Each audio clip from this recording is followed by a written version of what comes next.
And we should now be live. Good evening, everybody. Sorry for the slightly later start. I was just grabbing a cup of tea from downstairs. Let me put the music on.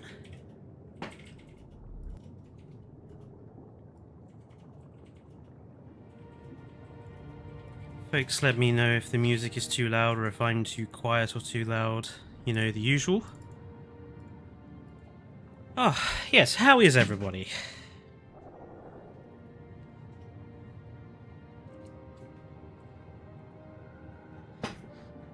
Rob is okay, Berenson is okay, Joshua was grabbing a Coke. Is it actually a Coke, Joshua, or is it Pepsi? I prefer Pepsi, personally.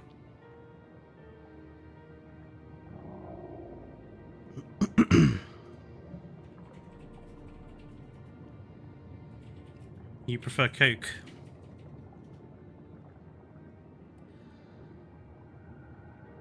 I think Evo prefers Coke as well. Just building some armies in impossible creatures. Well, Kairu don't let Universal get hold of them, they'll put them in a movie. Anyway, let's not start there. I do need to actually put something on here so people who come in late know what we're talking about today.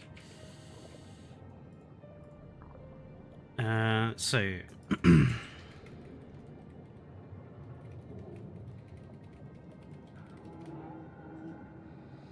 that is today's topic. Because I just wanted to have a sort of relaxed chat with folks, considering the video that I made earlier on this week.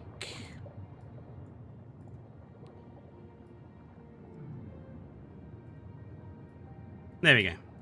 That should make it clear, shouldn't it?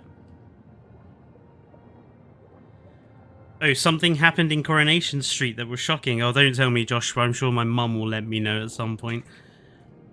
Hello, Dino Man. Do I think that Jurassic is inherently limited? That's an interesting question, Dino Man. I think it is inherently limited as far as any film is inherently limited by the scope of its universe, for want of a better term. Stuff like Star Wars, Star Trek, obviously they have very wide scopes. Alien has a very wide scope. But something that's relatively limited in scope is obviously naturally going to be limited in its concepts.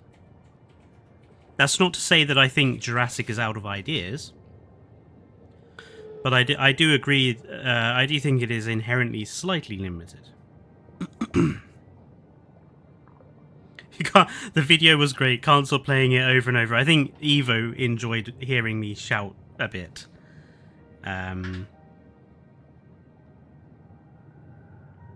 Exactly, Dino Man. It's all about the execution, you know? Anyway. Let's get started. So this is going to all be about things I actually like about all of the Jurassic films. It's not just Jurassic World. I suppose what I mean by Jurassic World here is the trilogy of movies. And I've decided I'm going to tackle each of the films separately, and then there's a couple of points that kind of qualify across all of the films.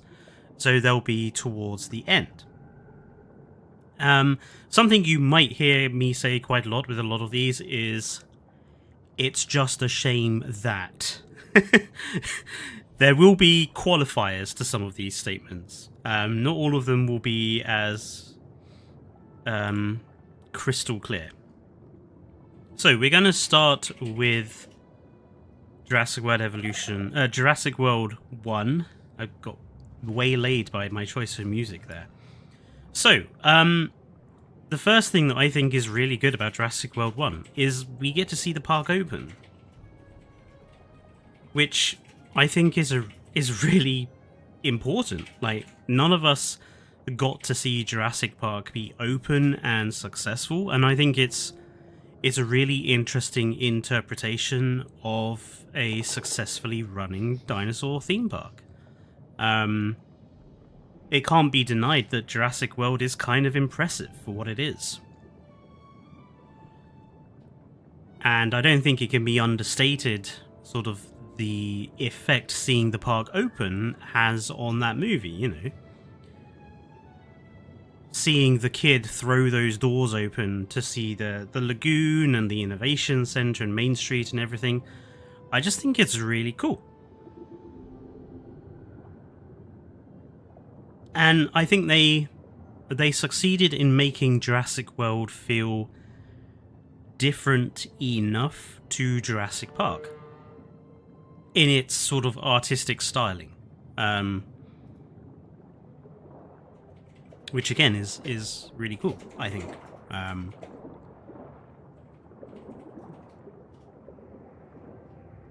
Yeah, exactly, Berenson. You know, it's a working park, and it's obviously been working for quite a while, which I think is really cool to see.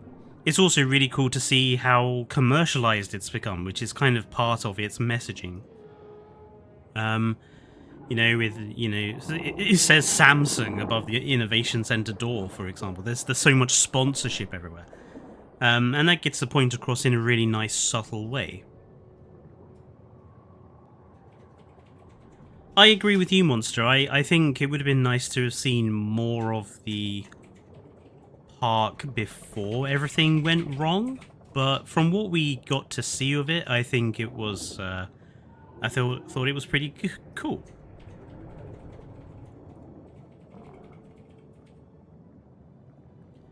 Next thing, kind of attached to seeing the park running, is all the new sort of ideas they had for how the park was going to work. So the gyrospheres are a really kind of unique style of attraction. I don't really think I've ever seen a sort of similar style of mobile attraction to the gyrosphere. I thought it's a very interesting, very curious design. And considering we had gotten used to Jurassic Park just having the safari, you know, seeing the gyrospheres was pretty cool. Do you think excessive product placement works in this movie or not?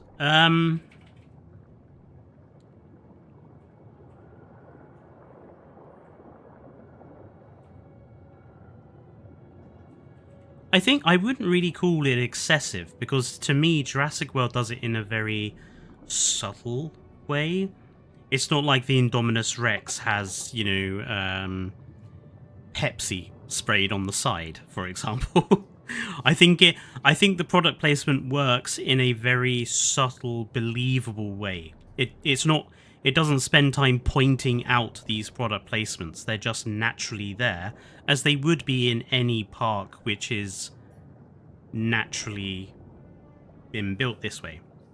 Although, seeing that Samsung logo above the Innovation Center gives me a little bit of a fan theory that the Innovation Center was never there originally, and that's literally been built because Samsung sponsored that building. I have a suspicion, just because it's so prominently labeled Samsung out the front, that like that Innovation Center was built after Jurassic World opened. Just a little bit of a fan theory. Yes, we'll get on to talking about that in a minute, Kairu. Yeah, Jurassic World's color scheme, I'll accept, Robert. I'm not a fan of the blue. I think blue is really overused in modern color schemes. It's the Star Trek has suffered the same thing. Like everything is like blue, and it's getting a little boring. I wish it had a bit. I kind of think it would have been funner to see Jurassic World still using Jurassic Park's coloration.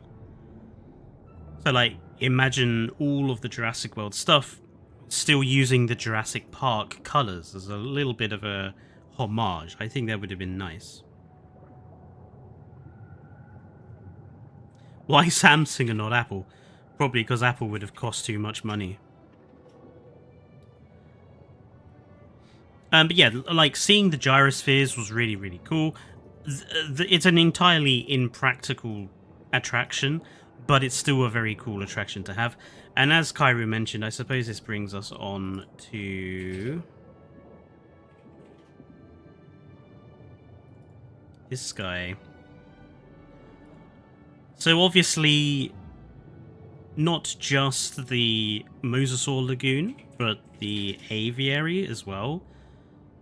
Jurassic World introduced these new environments, which is really important for us players of Jurassic World Evolution, for example, and really important for the sort of overall lore of the franchise, that now we have a canon Mosasaur in the park. You know, there was always a Mosasaur in Jurassic Park the game, but that's not considered canon.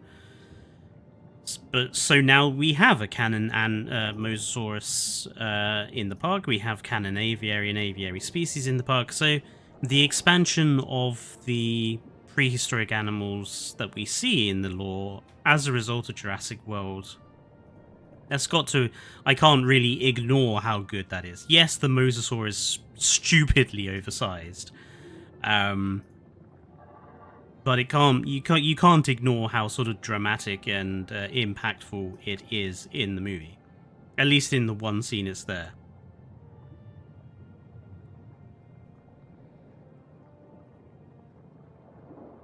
The series was lacking in marine species. I agree, the series was definitely lacking in marine animals.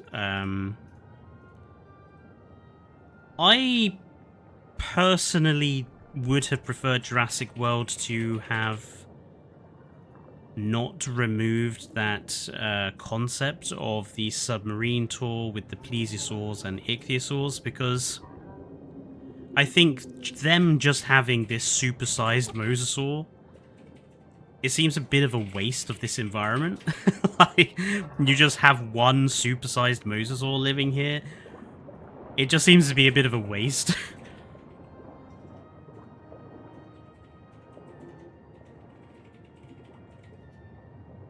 Yeah, I agree, Berenson. Yeah, Plesiosaurus Pond is what it was named in the concept, I think. Which it would just have been really cool to have.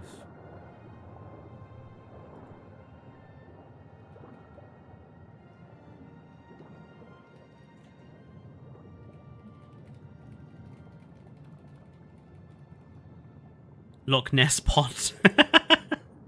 I like that. Loch Ness Pond. And obviously attached to the Mosasaur Lagoon is obviously this enormous aviary. I mean, like a lot of Jurassic World, it's all stupidly oversized. I mean, this aviary must be enormous. It would have taken years to build something that size. But it's certainly an impressive structure, and again, you know, it just added more species to the lore, which is nice.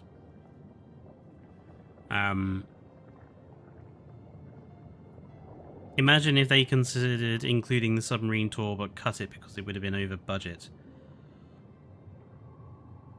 Do we even know what the budget for this film was? I suppose we do somewhere. But I can't imagine it would have cost that much more to put it in. So yeah, the new enclosures, the new animals that the film introduced, at least the mosasaurs and the pterosaur species, you know, it's oh, hello, Chrono. It's, again, I cannot deny that it's good for the franchise, and it's just something you have to kind of like about the movie. This one might surprise some people, actually, this one. I really like Simon Masrani. I think he was an incredibly underused character in the film. I really like him. And obviously, rest in peace to the actor who unfortunately passed away during the COVID pandemic. But Simon Masrani as a character, I find really, really interesting. He has that sort of naive, almost childish wonder at his creation, in the same way that John Hammond does.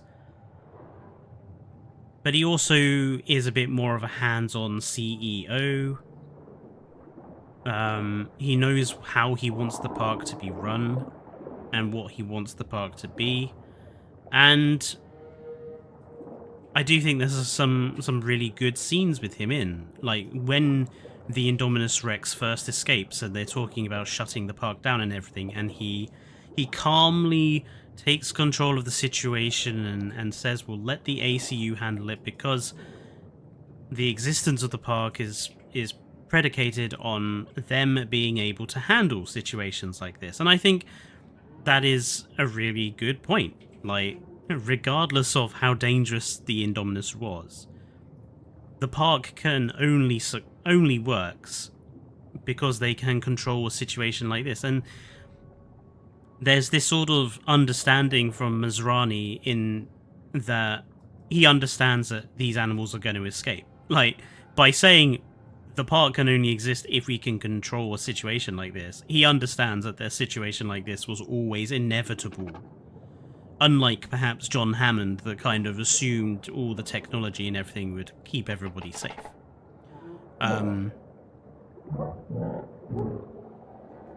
Yeah, he wasn't just some jackass who wanted money. And when things do get worse, and this is something I think we also gets ignored, he pilots a helicopter with a big old Gatling gun on the side to try and kill this thing. You know, he gets his hands dirty when it comes to it. Yes, he dies in the attempt, but he dies because something happens that couldn't have been predicted, and a bunch of pterosaurs flying at the helicopter are probably an actual military pilot would probably have trouble dealing with that situation. But, you know, he gets into the chopper, he takes a chopper with this Gatling gun, and they do try and kill this thing. Which is more than John Hammond ever did to protect his park. You know, when his grandchildren were at risk, he left the job to his security guy, Muldoon, and a guest in the form of Ellie Sattler. As much as I like John Hammond, there are some bits of Jurassic Park that do paint him, even in the movie, do paint him a little bit bad. Like, when he and Gennaro are talking at lunch and they mention having a coupon day and they both share a chuckle. It's a little, you know, in it for the money.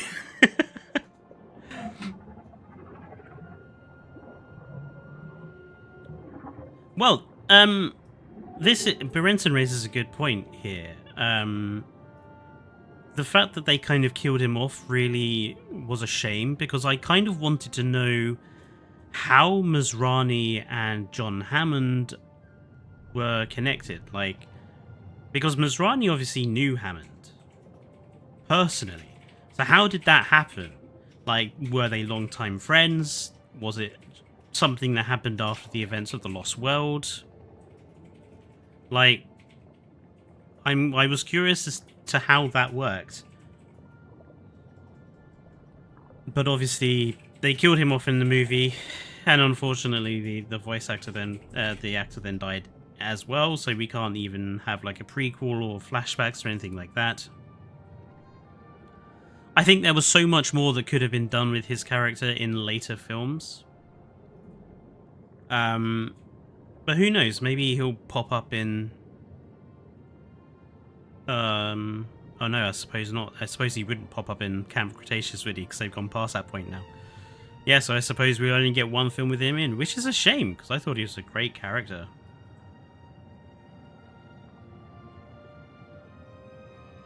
And Richard Attenborough is dead, yes, unfortunately. And yes, Hammond was a real terrible person in the novel.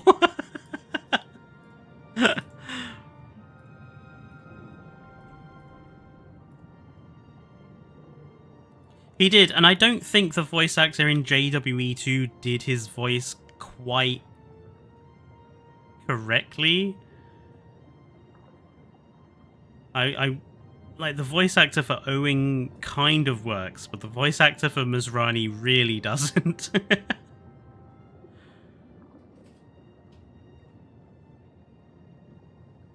And since we're talking about characters, I also like the... Now, this is one of these in theory points. I like the idea of making Doctor Wu a more...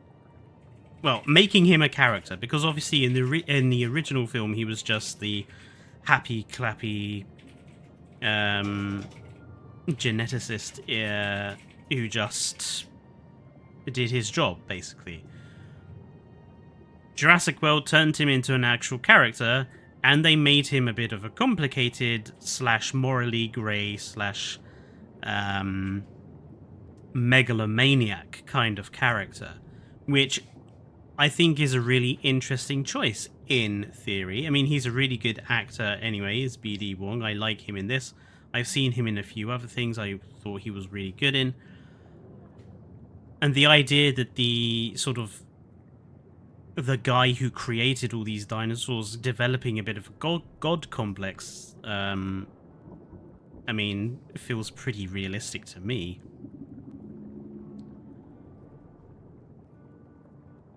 So yeah, I like what they did. Theoretically, I liked this sort of introduction of him being the bad guy, with the qualifier of I don't think they made very good use of it going forward from here. I don't think Fallen Kingdom used him very well, and I don't think Dominion used him very well either. And I certainly don't think him having the good ending at the end of Dominion was the right course of action. I think he should have died at the end of these 3 films, considering. But theoretically, when, you know, starting him off down this path of being the bad guy was an interesting idea. Let's put it like that.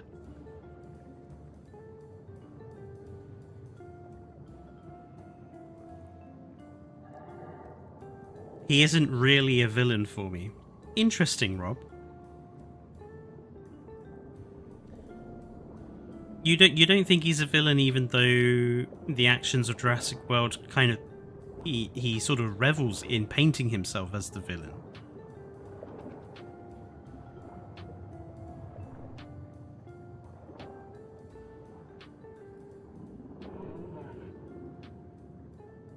Maybe if they wanted to keep the redemption idea, have him die protecting Maisie or some other character.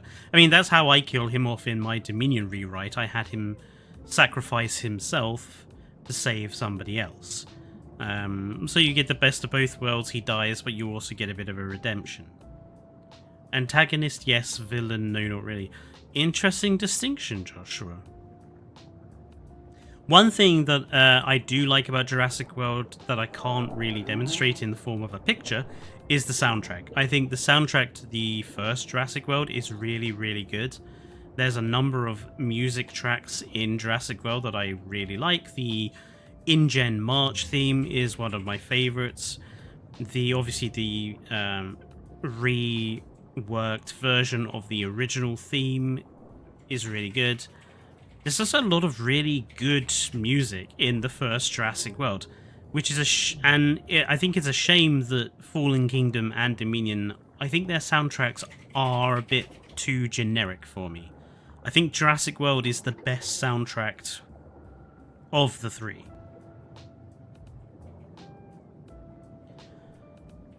Doctor Wu, he has his own views and has enjoyed the creative freedom and... you don't think he had malicious intentions.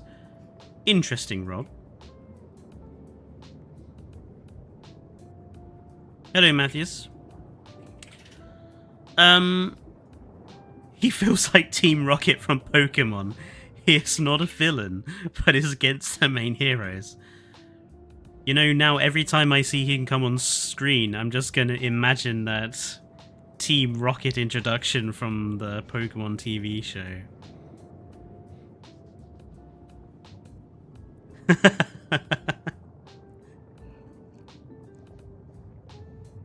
he needs a sidekick for that. Maybe he should have like a little like hand puppet Indominus Rex or something.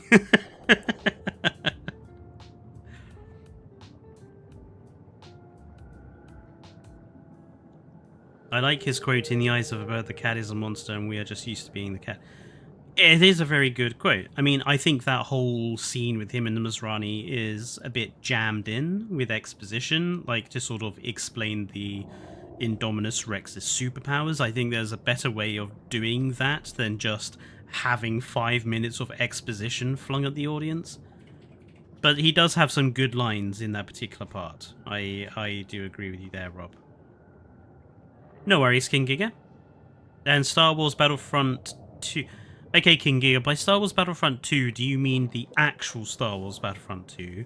Or do you mean EA's Star Wars Battlefront 2? They are two different things.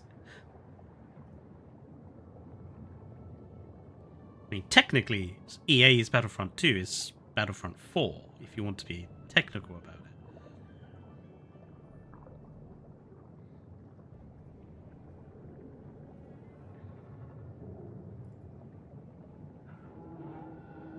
The one that's still alive. Ah, that's a shame.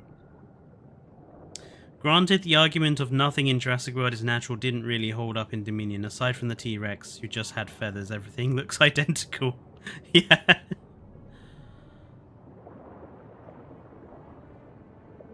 Anyway, before we get dragged into negative criticisms, let's move on to Fallen Kingdom. Because I actually have quite a long list of things I like in Fallen Kingdom. So, first thing was this introduction. Hello, Dreadwolf. I absolutely adored the first 5 or so minutes of Fallen Kingdom.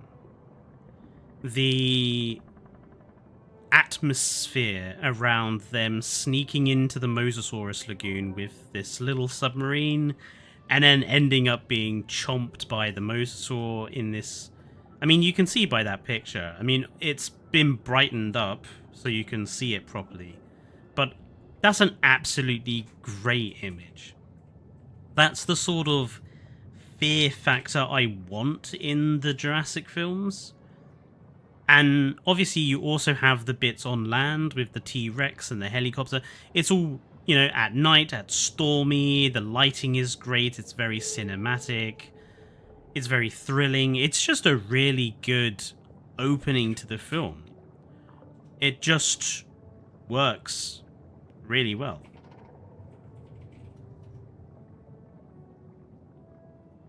The intro to Fallen Kingdom is like the only time that the movie feels like a Jurassic movie in the vein of the originals. Indeed.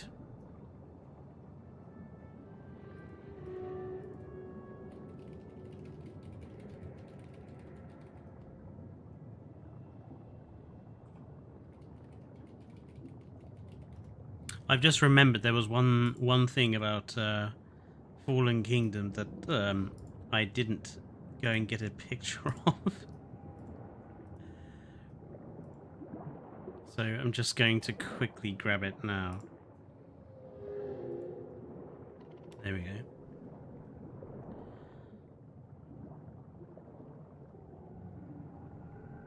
I remember Razorblade being harassed and insulted by a JW fan just because he didn't like Fallen Kingdom. He even tried taking his channel down and posted a 6-hour rant on Dailymotion. I mean, I think Fallen Kingdom is a bad movie. I think plot, pacing, the writing, I think it's all pretty bad as a film. But there are elements of it that I like. I mean, these are things I like about the films. This is not me saying I like the films. I'm just accepting there are bits of them that I do actually enjoy, because I'm sick of people telling me, oh, you just hate all of it. And it's not true. I don't hate all of it. There's stuff I like. I'm talking of stuff I like. This one might come up as ultra huge on the stream. No, it did not. So I actually like also the sort of little... I suppose it's a hearing, isn't it? So I was about to say a trial, but it's more of a hearing. The hearing that we see with Ian talking to that panel, raising very important philosophical points. It's the same philosophical points that the Lost World raised. You know, do the dinosaurs have rights, basically? Should the dinosaurs be protected? Should we take an active role in protecting them or not? It's the same questions that the Lost World asked, so it's kind of a rehash, but it's still a really good point about the film that they do ask the questions. Again, I think it was wasted in Fallen Kingdom because after they ask these questions, they never actually answer the question of do the dinosaurs deserve rights to be protected, etc. They don't actually do anything with that interesting philosophical point that gets raised here at the start. It's just kind of left hanging. Obviously, because we all thought Ian Malcolm was going to be in the film for more than the trailers showed, and he was in it for exactly the amount of time the trailers showed, which, you know, is what it is. But it was still good to have the questions here at this point. Yeah, Ian's role is obviously fan service. They could have had any character. I mean, I think Claire Dearing should have been the one to be doing this, to be honest. Like I said, the start was strong and it gets worse the longer it goes on. Definitely in terms of Fallen Kingdom, I agree with you there, Berenson.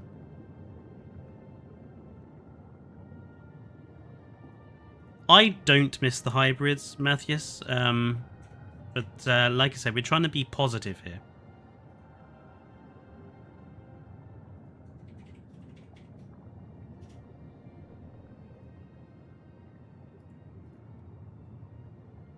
That I would also say that at least in Fallen Kingdom, Jeff Goldblum felt like he was playing Ian Malcolm. By the time we get to Dominion, Jeff Goldblum seemed to just be playing himself and not Ian Malcolm, and it really didn't work. At least in Fallen Kingdom, there's still some of the Ian Malcolm there.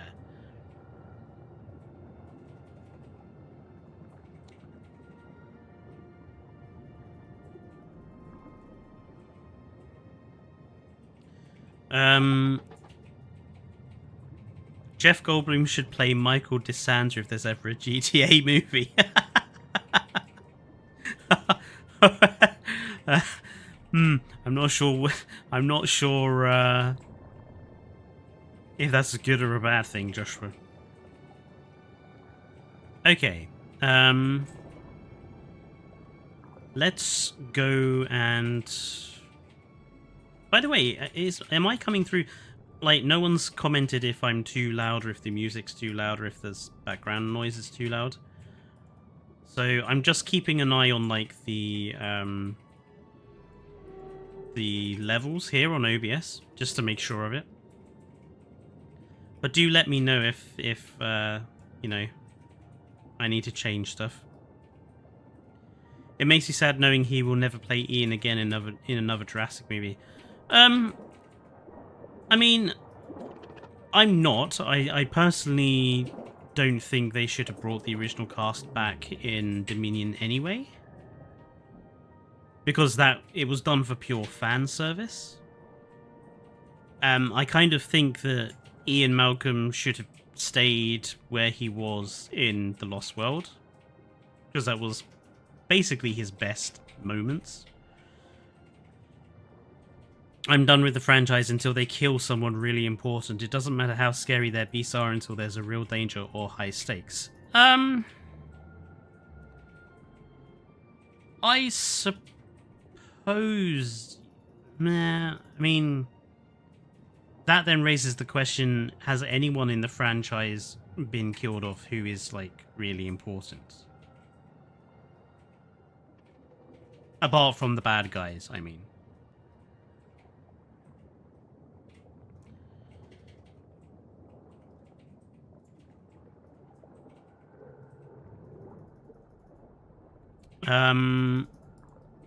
Right, let's move on. Next thing I think is really good about Fallen Kingdom.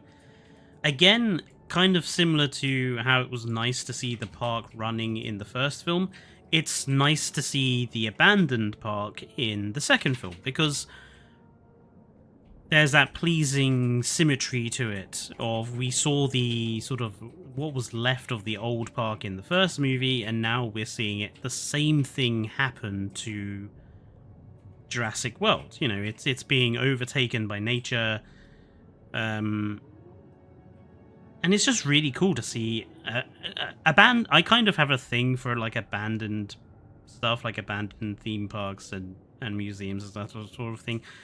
Like where I used to live down in Portsmouth, there was a series of like hidden Napoleonic era hill forts hidden in this forest, which me and my buddies went walking around. Like pitch black, sort of with torches and stuff. Would have made for an interesting video had I recorded it for YouTube. But I just love sort of these old abandoned places and what you can find. Yes, Napoleonic, Navi, as in that time period.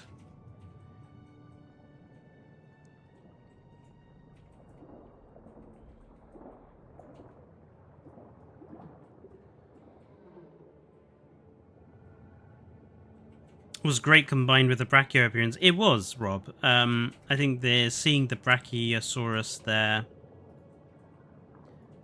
was just a really good, you know, little homage to the original movie. I kind of feel that they didn't do enough with the whole abandoned park thing. I kind of wish that we had had I kind of think that they should have had more of a sort of survival situation where they should have had to try to survive in the abandoned park. Like, that could have been interesting, I think. Which I suppose is a bit like what Jurassic Park Survive... Is it Survivor or Survival? I think it's Survivor. It's kind of what Jurassic Park Survivor is doing, you know, having you go around the remains of the park. I kind of think Fallen Kingdom would have been funner if we had seen them have to survive in the ruins of the park.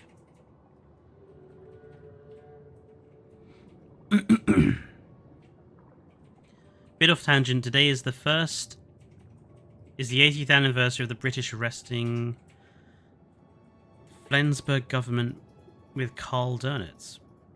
Ah, interesting history, Navi. I can see the remains of Delta and Echo being in the remains of the park unless Carnivore took them.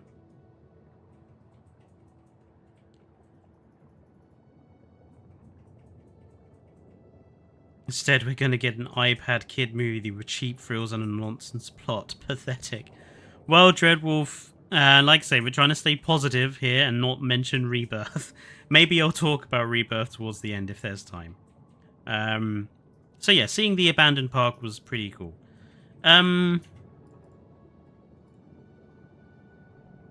Moving on.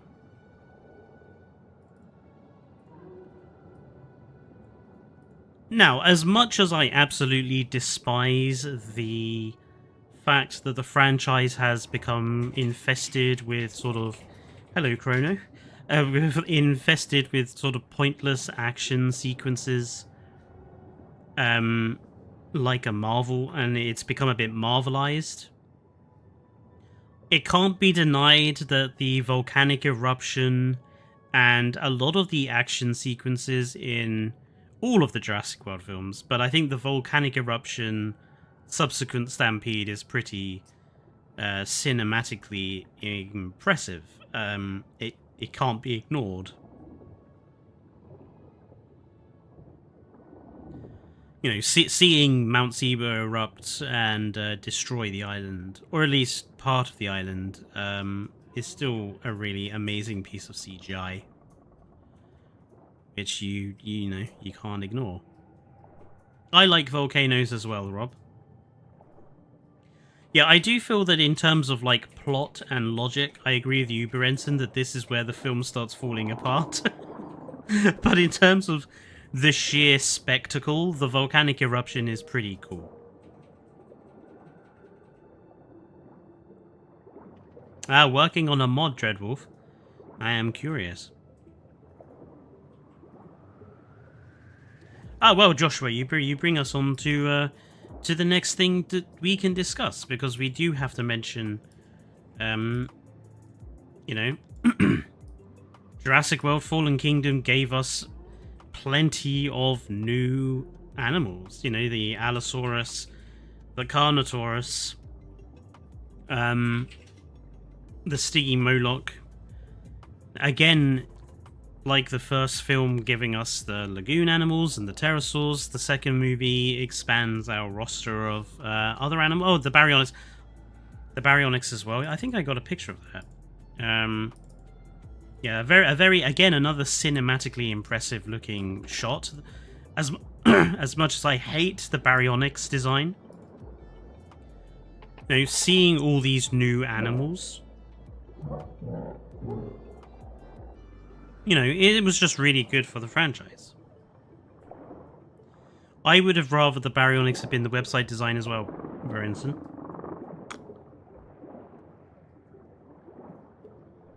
And obviously, again, for us Jurassic World Evolution fans, this is important for our rosters of usable species. Oh yeah, Sinoceratops was in the film as well. I think it would have been cool to have a camouflaging Carnotaurus, but then again, I could, like, if I was rewriting Jurassic World Fallen Kingdom to be like them trying to survive in the ruins of the park, a camouflaging Carnotaurus I think would work really well in that setup.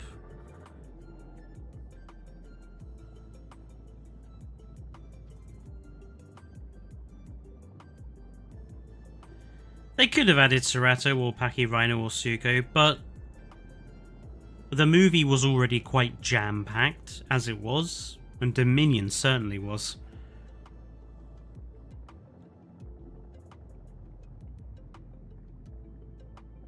I mean, I don't think the baryonyx was used particularly well, and I have to say, one of the problems I have with all of the Jurassic World films in general is this tendency to use an animal once and then drop it. And it's a fear. It's one of the reasons I'm not particularly enjoying Rebirth stuff, because so far everything we've seen, it's like one particular animal for one particular scene. The only animal we've seen in more than one scene is the Beluga Airbus Disastrous Rex. Every other animal, it's one scene a piece. And I think that's not a very good way of using the animals.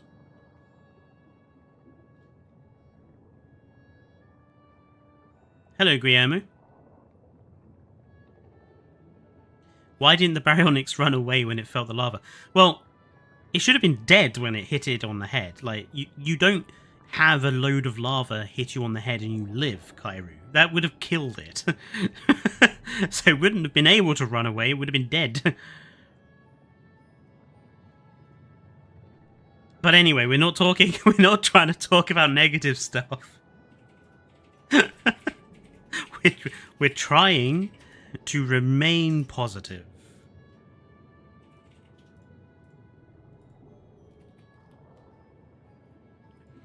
The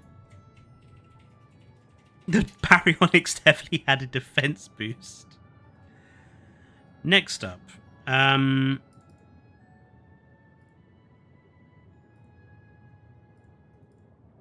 so I'm using this image as a kind of metaphor in general. And this is another one of those, in theory, it was an interesting idea.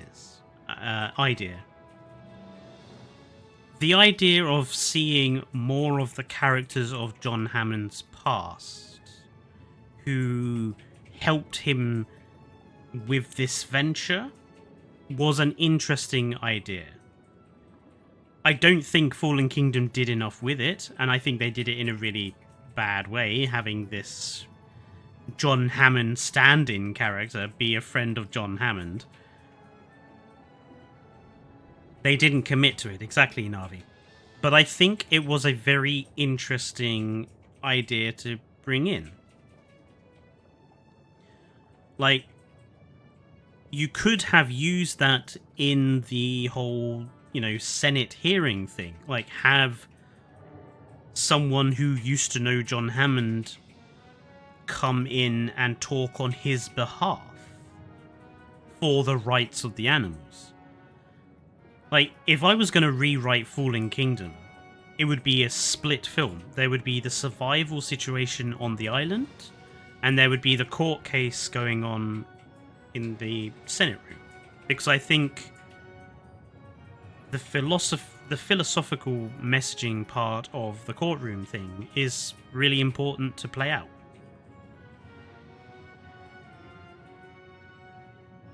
I mean, my buddy Nerd Guy is convinced that Hammond and whatever his name is in this film were like secretly gay lovers in the past. And he totally ships them being gay lovers, which I always thought was quite funny.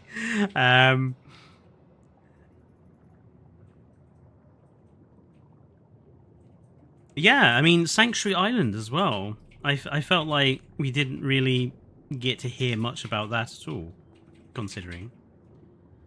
Tim and Lex. It's a shame we haven't seen Tim or Lex come back to the franchise. But having seen what they did with Ian, Ellie, and Alan in Dominion, I'm kind of glad that they haven't.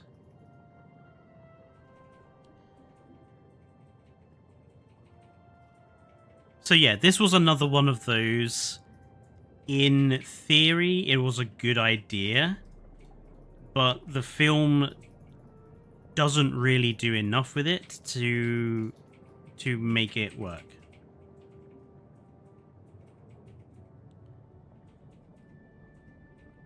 It would have been interesting to see them again, or Zach and Gray.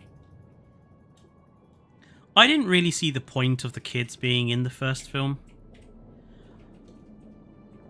I feel like Zach and Gray were just kind of MacGuffins. Like, I feel that we could have just had Owen Grady and Claire Dearing be stuck outside of the park's walls, so to speak, alone. We didn't need the kids. It's kind of one of the things it's another one of the things I'm not particularly happy about with Rebirth as well. It's like, oh, we've got another Jurassic Park 3 situation with a family and a child, and we have another baby dinosaur. This is a bit of a tangent, but like, do we have to have a baby dinosaur in everything Jurassic now?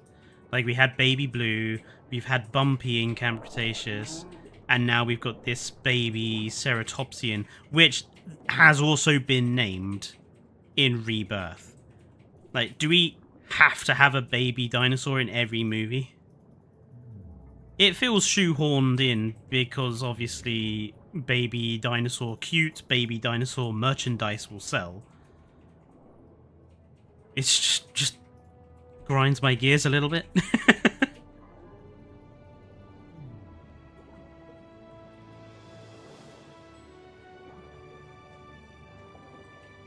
But again, I'm not trying to be negative. Not trying to be negative.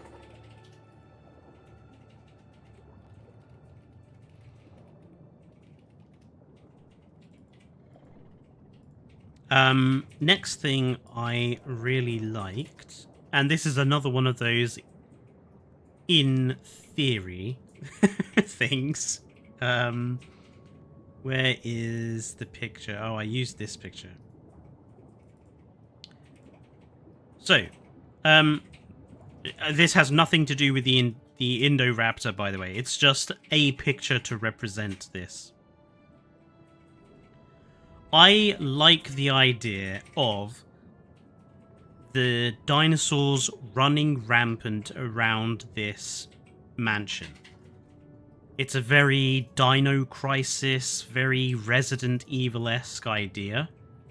And in theory, it could have been a really good, tense, thrilling, atmospheric part of the film. Fallen Kingdom didn't do it right. They focused too much on action over tense atmosphere.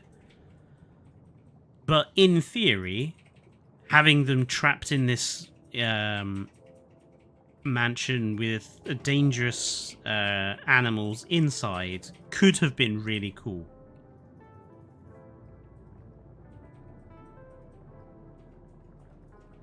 This scene is more tense than the bedroom scene. I would have liked it if it was like Alien Isolation. Exactly, Graham. That's how I would imagine it. I mean, that's how I would have played it out with the Indominus Rex. With the Indominus Raptor, sorry. Like, have the Raptor work almost like the Xenomorph. Like, have it use...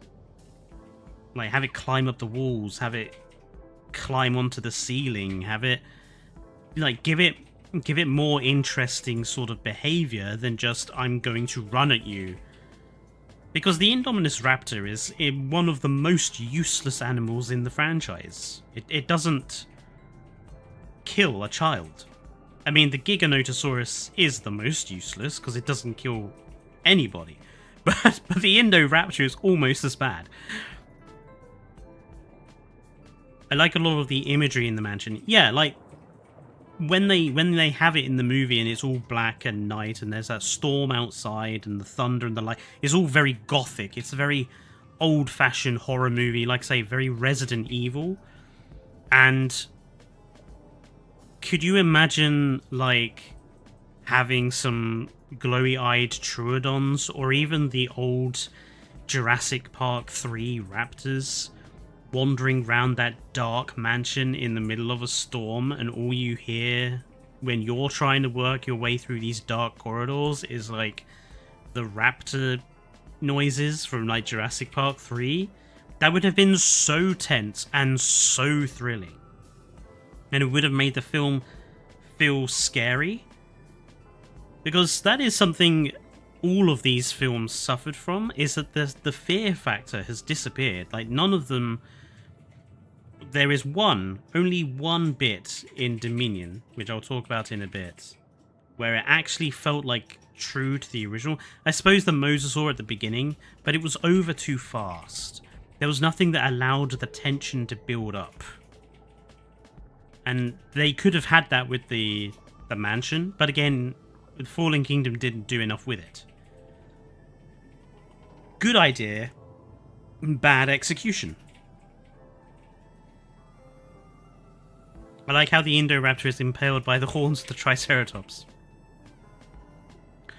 I mean, it's one of those interesting things, isn't it? We've had Triceratops in the franchise, but never seen it actually, like, attack any predator.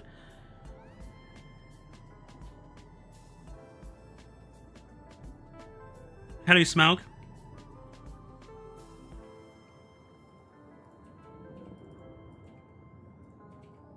Triceratops versus T-Rex must happen. Only if it happens naturally and not part of some pointless kaiju fight, Kyrie. Also, random tangent, but like, this lagoon that I used for the view out the window, there's like one of every lagoon animal in it, and the Kronosaurus are the ones that show up the most. They're like the ones that swim around the most, I've noticed. There are other animals in there, I promise. Like, there's Liopleurodon, there's Dunkleosteus, Archelons, Shonisaurus. But very few of them ever get close to the camera position. No worries, Smug. It's nice to see you around. I hope you've been okay in the last few months. Well, Robert, I think the Dumb Animal Award is going to be taken by the Mutadon that headbutts a shut door constantly.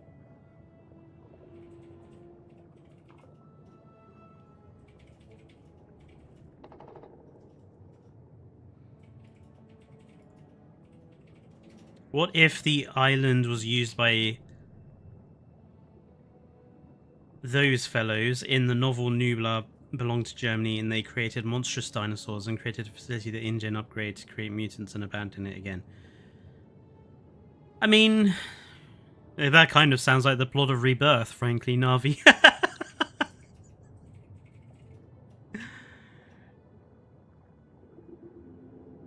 Anyway, let's move on to the next thing I liked about Fallen Kingdom.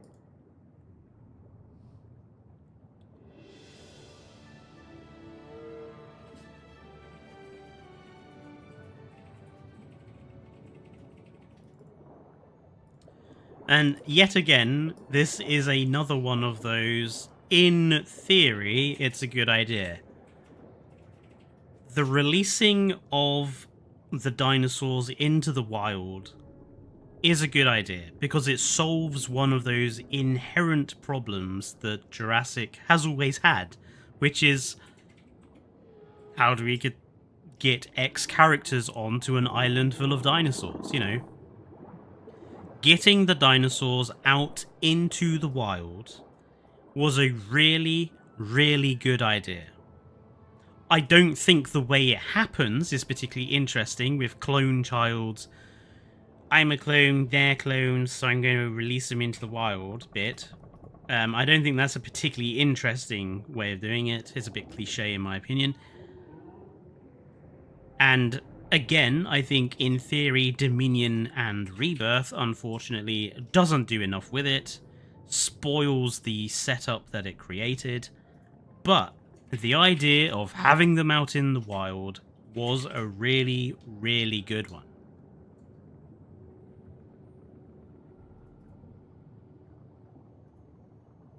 What should have happened is that Brachiosaurus or Apatosaurus should have broken down the door. Yeah.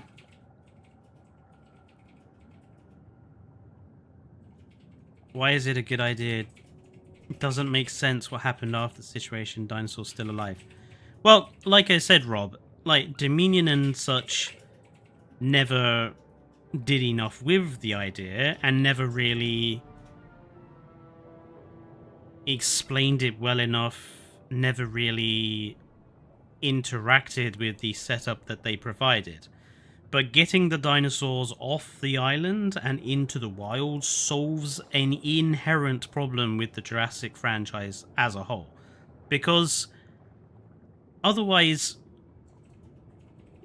how are you going to just keep having movies about people crash landing on, like, Isla Nublar? Like, The Lost World pushed it to have Isla Sorna. Jurassic Park 3 pushed it to have them crash land on it after going there. A Rebirth is pushing it to now there's another island full of dinosaurs because they've killed them all in the wild. Like, having them in the wild is so important for the longevity of the franchise. which is why it's ironic to me that Rebirth has put them all back on an island and killed all the dinosaurs that are in the wild, because now it has brought them all the way back to they have to crash land on an island.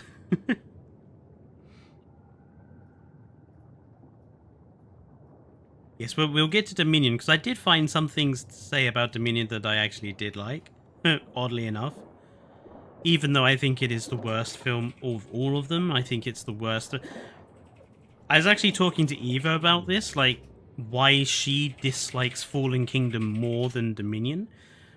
And inherently, it's basically that Dominion has sort of better, there's like more going on. It's not like a boring movie. There's a lot of action scenes. There's lots of dinosaur scenes.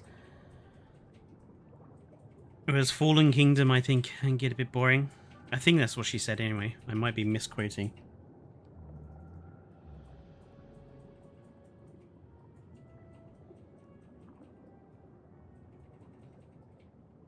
Now I'm convinced that Dominion is the last canonical film. Oh, if only we could pick and choose what the lore included.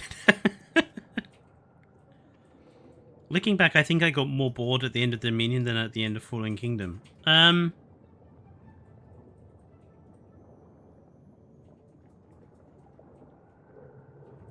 Yeah, I think for me, Fallen Kingdom ended in a really anticlimactic way. Just, oh, it falls on top of a Triceratops and dies.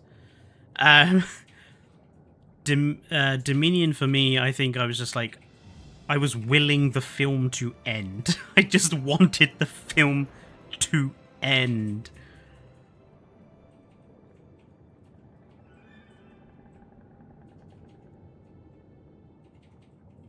I think if Jurassic World Fallen Kingdom and Dominion were directed by the same person, Dominion would be a completely different movie.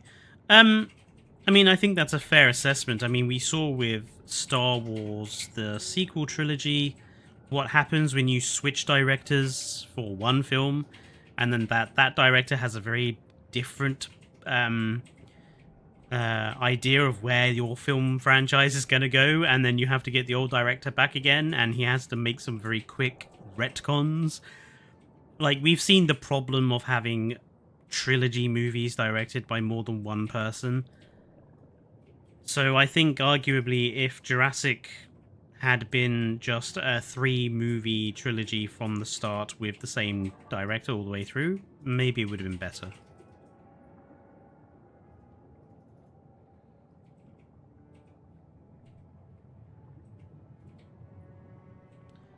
Anyway, to Dominion, and funnily enough, I have seen some things in Dominion that I actually did like, even though I think it's the worst movie I've ever seen. Is that still the case?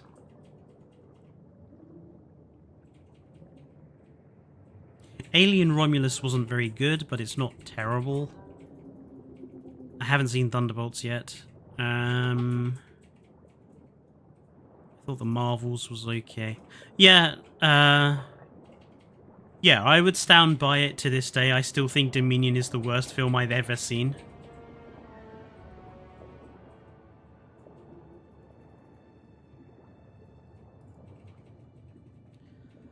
Okay, so we start with my first good point, and it is this lovely lady, Kayla Watts. Again, again, I think criminally underused in the movie. I think there could have been so much more done with her character.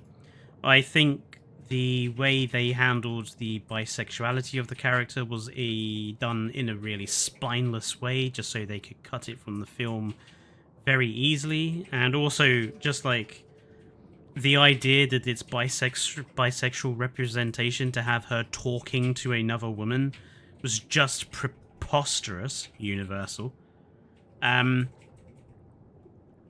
But as a character, I thought she was really interesting. I would have liked more done with her. I mean, it's why in my Dominion rewrite, I had her have a prior military connection to Owen Grady, because I think that makes sense. She has little reason to protect Maisie, but devotes her whole life to Maisie. Exactly, like, Dominion's writing is pretty damn poor, but she's quite a strong character to come out of it. A bit like Sonia Santos as well, like, she immediately piqued my interest. I wanted to know more about her, but the film didn't really use her very well. So, I'm aware that she gets more in Camp Cretaceous, but as far as I'm concerned, I shouldn't have to watch an animated TV show to understand a character you put in your film. Hello again, Kronos. See what I mean? Kronosaurus! Oh no, it might be because the 30-minute loop has come round again. Sorry. I keep forgetting, there's actually only 30 minutes of background footage for the lagoon, so it will loop around like 4 times in a stream like this.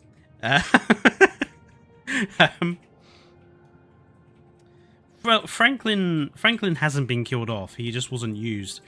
The that is another scene that I thought was interesting, was at the start having Franklin, screamy guy, and vet woman. What is the name of the woman vet from Fallen Kingdom? Do we ever actually hear her name? Because I don't think we are ever actually told her name, are we? Zaya. Are we ever told her name?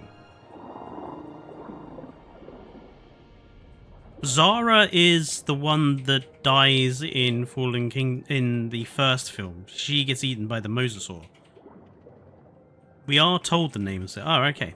Well, anyway, I think the scene where Zaya and Franklin talk to Claire after rescuing that baby Nasutoceratops, and oh no, there's a Meg, and they question why Claire's doing it. Is it, you know, to save? Is it for the animals or is it for herself? Again, another great philosophical question. Another sort of character-driven question that the film could have expanded on and explored, but doesn't, because after that point, nothing like that gets mentioned ever again. Like, Claire just poo-poos answering, doesn't ever think about that. It never gets mentioned ever again. Those two practically disappear from the film, apart from Franklin showing up to be CIA man. And that's it. Like, a really great question. Why are you doing it? Is it for the dinosaurs, or is it for your own soul, essentially, to make up for what you did? It's a great question, but again, the film never does anything with it. Is Beta part Rexy because her blood was used for blue? I don't think that's how blood transfusions work, Navi. I mean, that isn't how blood transfusions work in the film. Let's not even go down there. This is...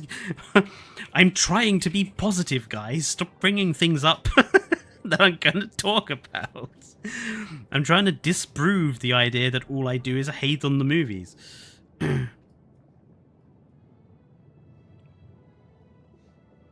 Yes, Joshua, I also am unclear how that happened. But yeah, Kayla Watts, good character. Shame they didn't do very much with her. Next up. Something that we cannot deny about Fallen Kingdom is that it certainly gave us quite a lot of new animals to the franchise, didn't it? I think when I checked, Dominion has over 40 species of animal in it, which is more than any of the other films. And I think it's something ridiculous, like 3 times more than the original. Something outrageous like that. It really did have a lot of creatures in it. Yes, the film ends up bloated, never uses half of them in any meaningful way. Some of them, like the Moros intrepidus, are terribly represented and not accurate at all. But it cannot be denied that Dominion gave us a lot of cool new animals that the franchise can use going forwards. And again, for Jurassic World Evolution, it gave us lots of new animals for us to make use of, which, you know, is good. You know, we got our first non-dinosaur land animal in the form of Dimetrodon and Lystrosaurus.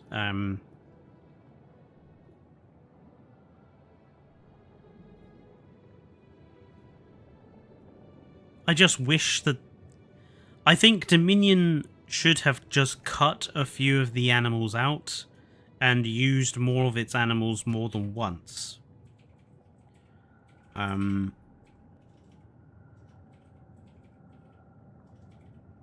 feel like the Dimetrodons were kind of wasted. Same with the Quets, really.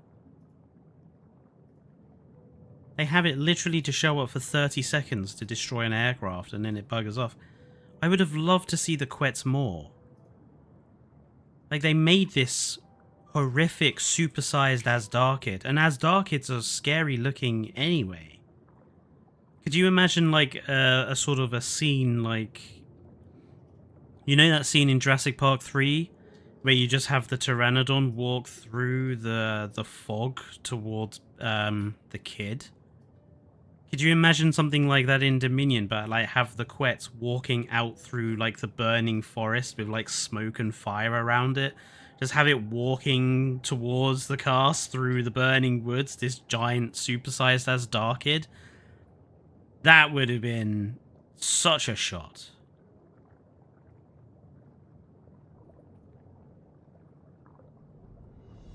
That would be badass, says Joshua.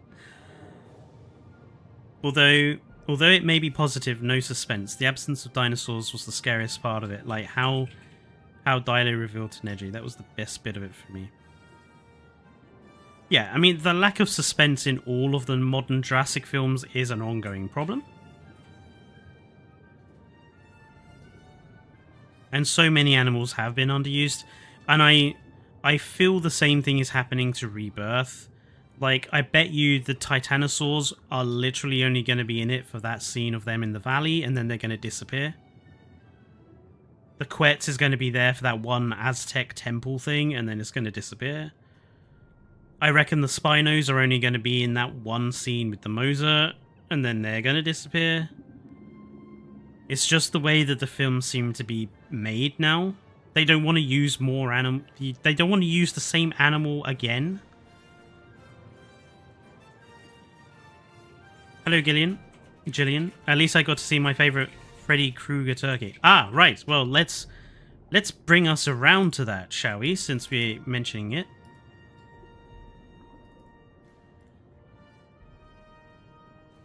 Actually, I think I have a better picture for this.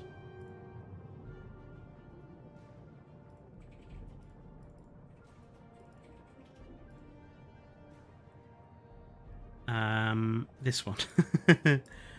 So obviously, the only bit of Jurassic World Dominion that I can say I think is anything like the original movie was the Therizinosaurus section with Claire struggling to move quietly away from this thing and having to hide from it.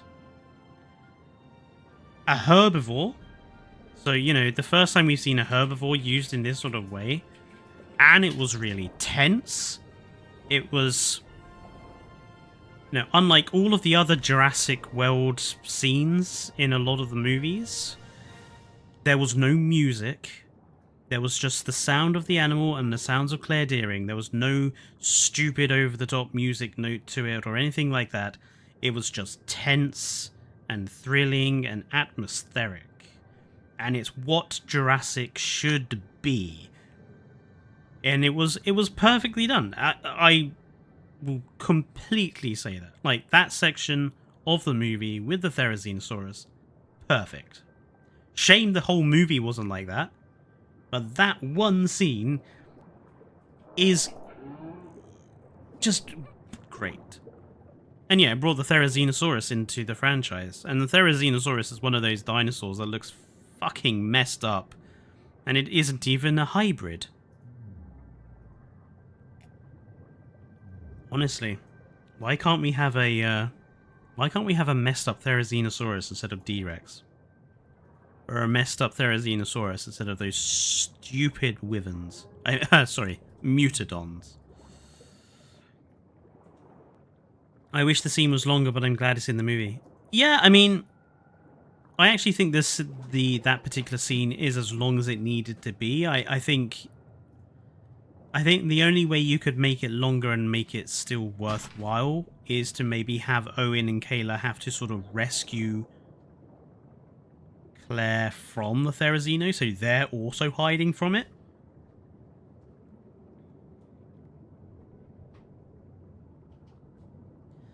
I understand it's a herbivore, but we but it acts like a carnivore, and in essence was a carnivore. We need hadrosaurs doing some damage in a 1v1. I mean, Na'vi, one of my problems with that sort of thinking is the films already feel too much like kaiju fight films, where it's just we're gonna slam two dinosaurs together like they're plastic models. I mean, I would be perfectly happy to see no dinosaur fights at all in a Jurassic film, because I don't think that's what they're for.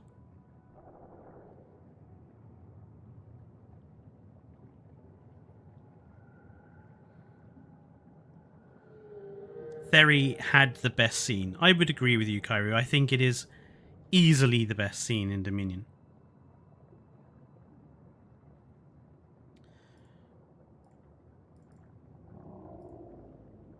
Next thing. Oh, this one decided to supersize itself. Whoops. I wish it didn't do that.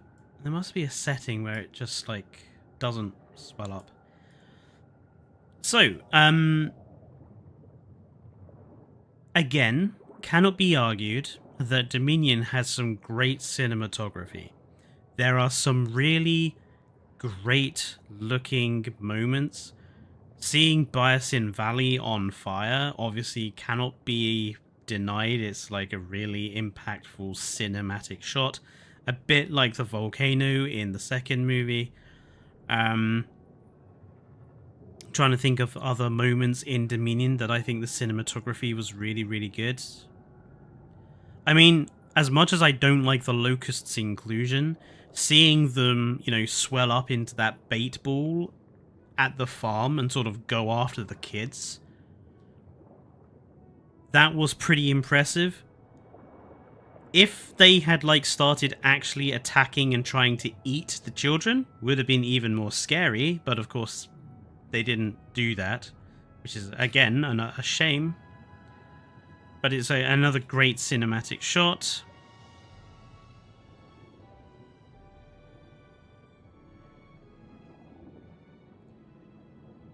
Yeah, the final battle I don't think was very well done at all, because most of it you don't even know what's going on in the final battle, which is curious.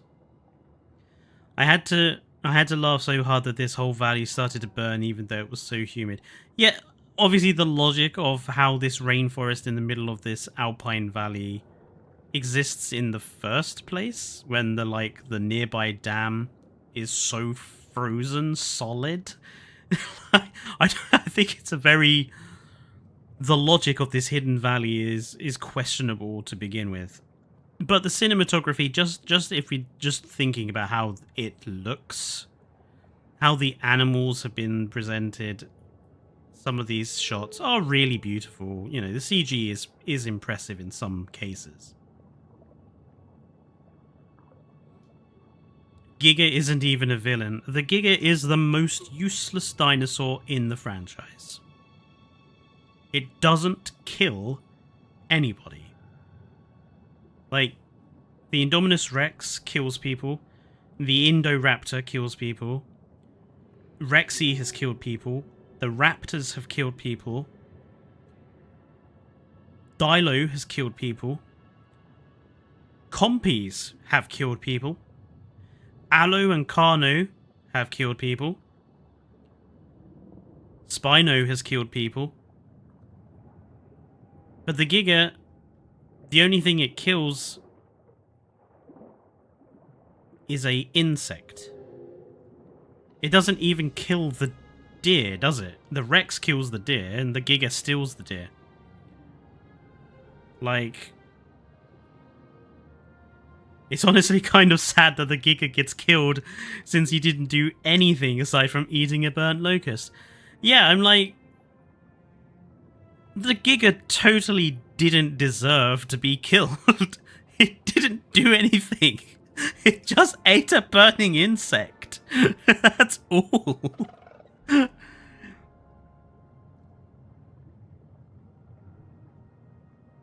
Theri killed the deer, not the Rex. That's a good point. The Giga is less of a carnivore than the Therizinosaurus. There we go. Hashtag justice for Giga, says Guillermo.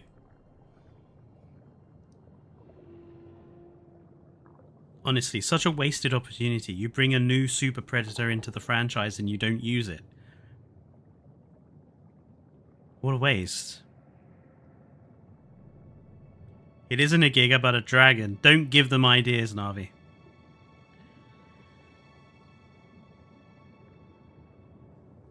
And this moves us on to the last thing about Dominion. Specifically Dominion, that I think was good. This one might take some explanation.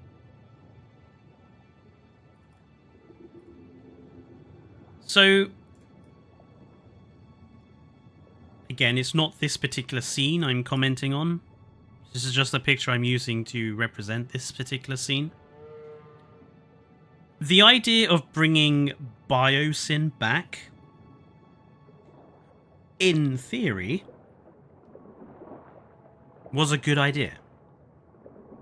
Because the franchise has never really sort of done anything with Biosyn's involvement in the collapse of the first park.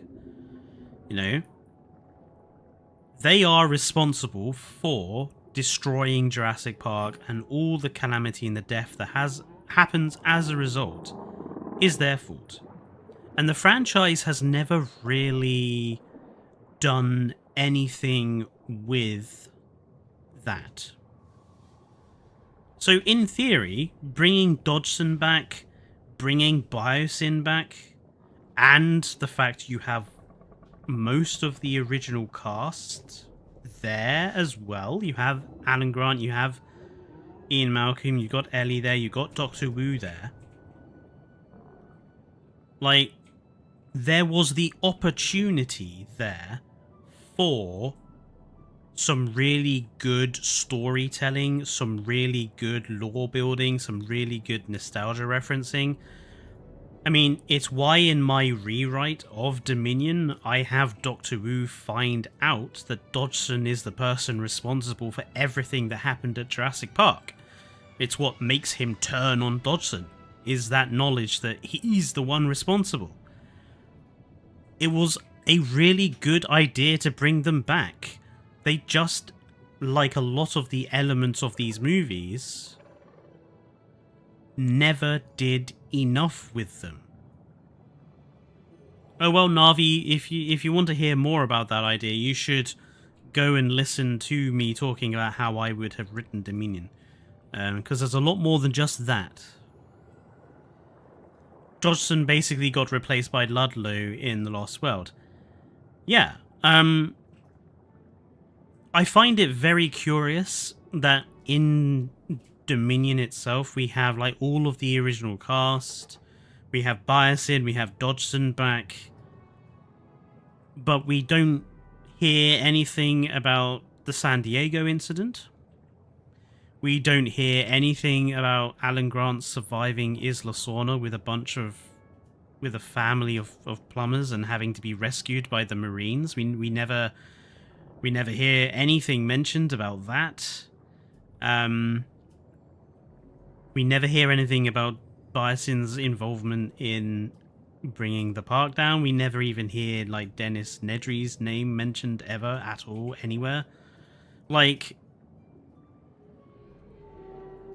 I think it's very interesting, and this is something I've spoken about before, that it seems like the new Jurassic films are scared of mentioning or referencing anything from Jurassic Park 3 or The Lost World. It seems like Universal just think that Jurassic Park is the first film, that's all. They are scared of the other two. I'm not sure why, because I don't think The Lost World is that bad, and I don't think Jurassic Park 3 is that bad. So I am curious as to why Universal just has never done anything with those films referencing them in later ones. I don't know. Oh yes, all we got was the whole, oh, I've divorced Mark. Oh no, anyway, sort of thing from Alan Grant.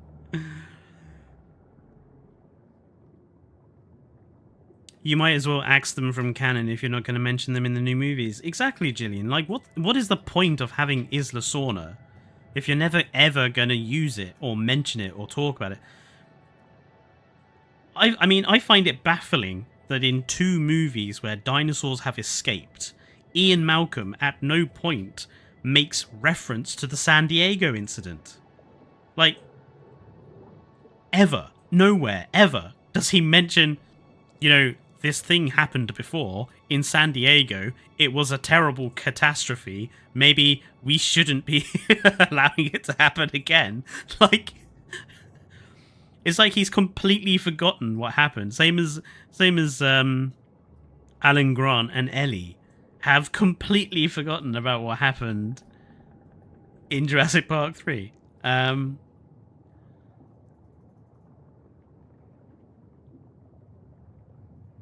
Isla Sorna from these movies just left the chat. Indeed. And yeah, and like people are saying about the other islands, it feels really weird for them to have Isla Sorna and it be full of dinosaurs, but then they keep inventing new islands to be full of dinosaurs. Like, Isla Sorna is just sitting there in the corner being like, are you guys even aware of me? Am I just invisible to you people? But anyway, getting distracted and getting on towards negative stuff. What happened to Isla Sorna after the eruption of Nublar? Well, nothing. Nublar is quite far away from Sorna anyway, and I don't think the ash cloud probably wouldn't have influenced Sorna, I don't think. Depending on the wind direction. Isla Sorna is like that one story in Shark Tale that gets no business. Oh, the sushi shop, Cairo. Universal with Sorna after JP3. I don't want to play with you anymore. Yeah, there's plenty of memes that can be made about it. So yeah, in theory, Dominion had all of the sort of ingredients to make a really interesting film. And they served up something truly atrocious.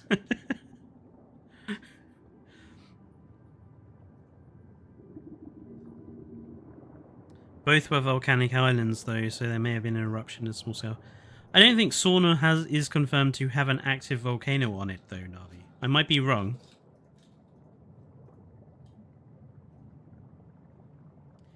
Right, now there are 2 things that are kind of overall good that I like about the Jurassic World movies. These are things that don't really apply to one film on its own, but more sort of generally. And the first one might surprise you. I don't like Claire Dearing as a character, okay? But she is the only character in Jurassic World. If you take all 3 movies, she's the only character who's allowed anything like a decent character arc. She starts off as the job-obsessed manager. She then becomes the sort of pro-environmentalist dinosaur rights woman in the second film, and then in the third film, she takes that to an even stronger degree to protect the animals and to protect Clone Child. She's the only one that changes through these films. Owen Grady is just Chris Pratt in every film. He doesn't change at all. Doctor Wu kind of has a character arc, but not enough is done with him to make it really work. Like, he's basically the same character in the first and second film, and in the third film he suddenly becomes a depressed, miserable person. Like, not enough is done with Doctor Wu, I think, to consider him to have a character arc.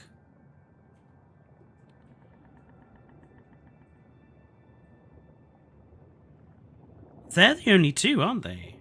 Like, in terms of character arc from the Jurassic World films, they're the only two that really, three, I think you could talk about. And Claire Dearing is the only one that actually has a genuine character arc where she changes film to film, where she goes through development. I don't think the character's very well written, and I think Bruce Dallas Howard is doing literally the best she can with what she's being given. But she is the only character that evolves.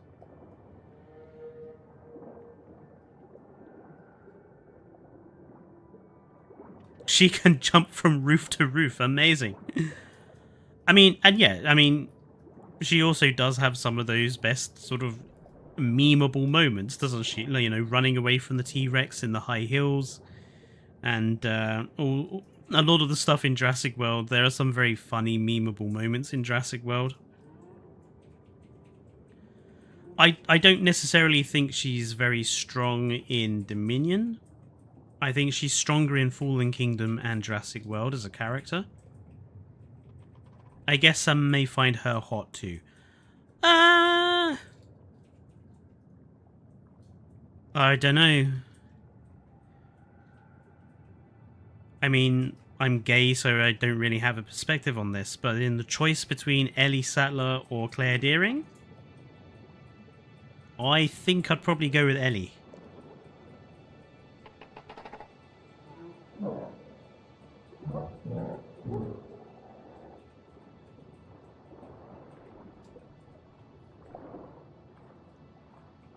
I would marry Ellie too.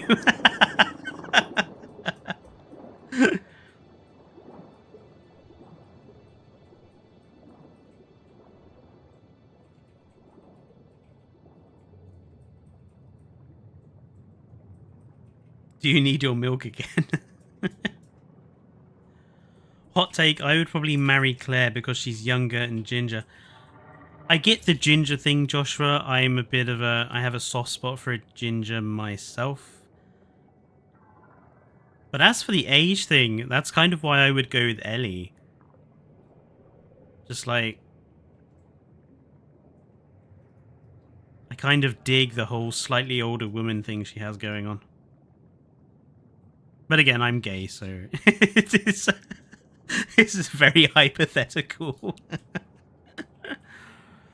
That being said, none of the guys in Jurassic World are at all my type. Owen Grady, I cannot stand. Ian Malcolm, I cannot stand. Alan Grant isn't my type. Neither is Franklin.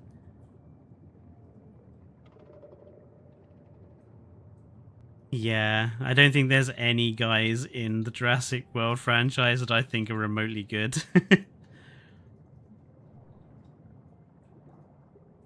I would chill with Ellie if I want to chat and talk about prehistoric plants. That's another reason why I think I would like Ellie. Because I'm useless at looking after plants. I kill plants.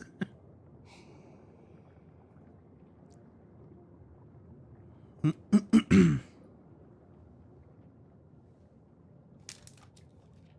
I'm just having a drink.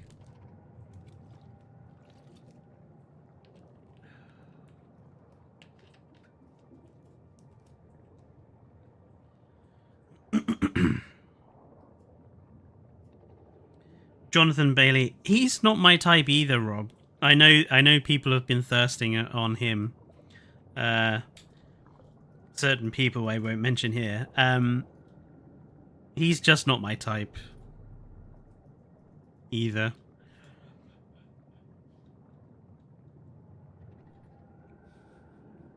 Wet, says Guillermo.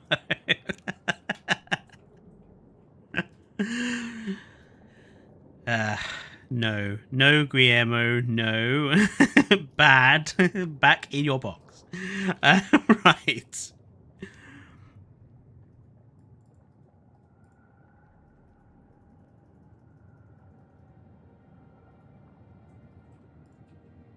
Now, the last thing in this section which is the one that we can probably have the biggest discussion about, is essentially this. It cannot be denied that as a result of the Jurassic World franchise, Jurassic as a franchise has been brought back to life.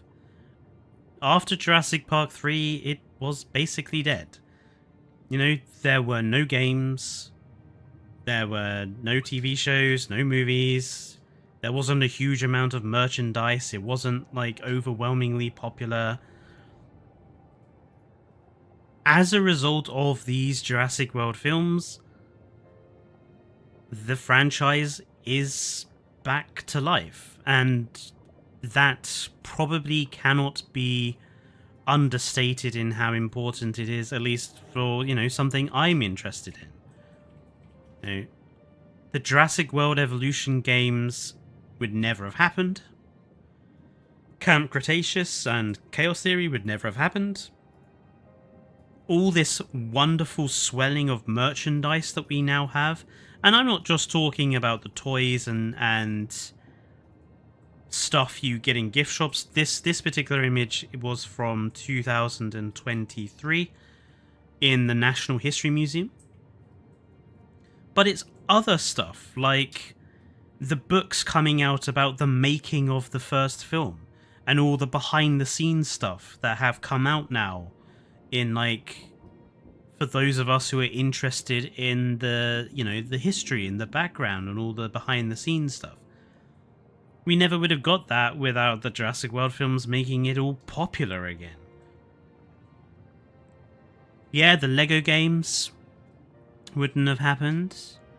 I mean, Lego is doing very well out of Jurassic, isn't it? So, even if I don't like Fallen Kingdom and Dominion, and even if I'm probably not going to like Rebirth, I have to accept that these films have resonated with a particular part of a community, and it's continued the franchise's existence.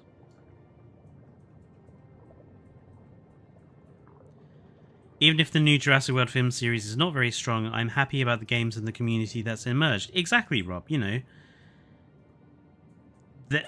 Fundamentally, it is a community now. You know, that sort of thing didn't exist before the Jurassic World films. Ultimately, social media has had an important part to play in that. But, you know, I wouldn't have my YouTube channel, you know, all sorts of stuff. Even if the films stink sometimes, I'm thankful for the series, yeah. And if anything, the current films, Rebirth outstanding, I think has certainly led to a reappraisal about a lot of the older films. You know, Jurassic Park 3 is generally better received now than it ever used to be. And there's a lot more coming out about Jurassic Park and The Lost World and all the rest. So we have to be thankful for that at the very least.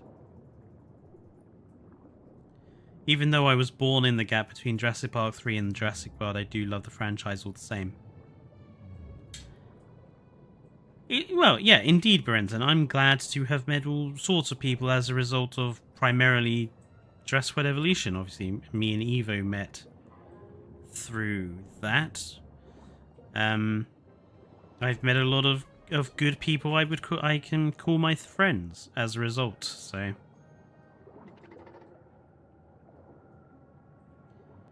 In this gap, I did my education, started my job, and had my first relationships before Jurassic World came along.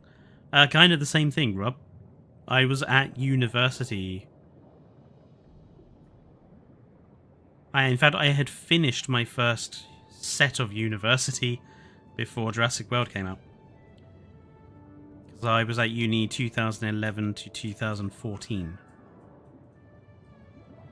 Same here, it might be my favorite live-action franchise. Oh, I wouldn't go that far, Joshua.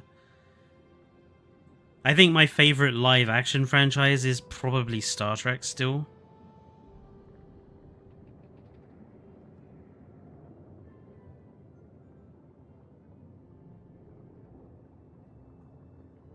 I prefer the MonsterVerse, to be honest. Well, Kairu, these are certainly starting to skirt closer and closer to that. Rebirth, especially.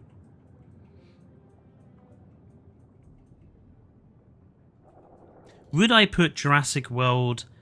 Well, would I put the entirety of the Jurassic franchise above Star Wars?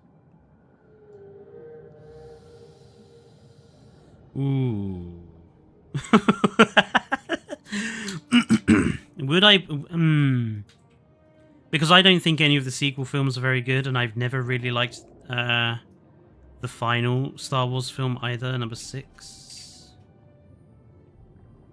Wasn't really massively fond of number 2 either.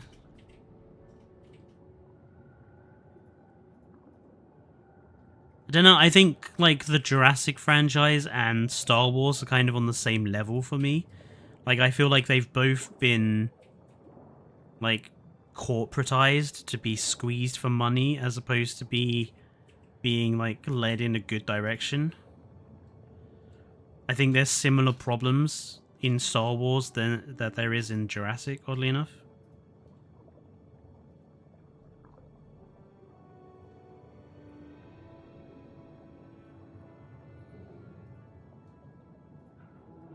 So yeah, there is, you know, I've gone through, I've been speaking now for like 45 minutes. And this, you know, this is all stuff I think is really positive about the films.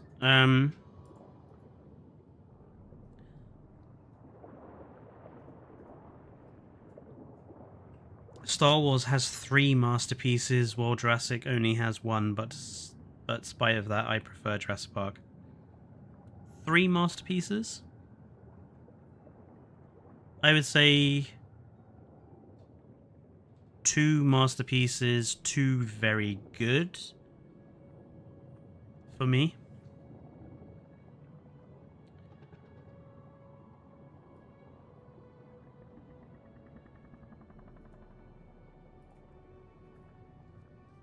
So yeah, I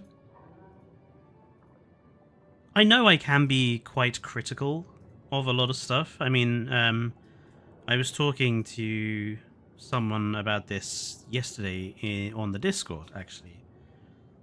He asked me, like, sort of, am I critical about everything in general? And I am. I am an incredibly critical person about near enough everything. Like, I will sort of analyze everything to the same sort of degree. That's a side effect of sort of university, basically, because the course I took was there was a lot of politics, a lot of philosophy, but a lot of it was also about like how films and TV shows are used by hegemonic powers to push particular narratives. And once you spend 3 years kind of looking for and pulling apart movies and stuff, it's very difficult not to do that. So I'm basically critical of almost everything. Oh, Evo hit 300,000 subs. Oh, well, I've been expecting it for a while. I knew she would.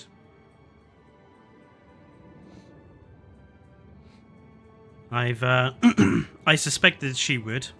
In fact, we're slowly getting up to 3,000.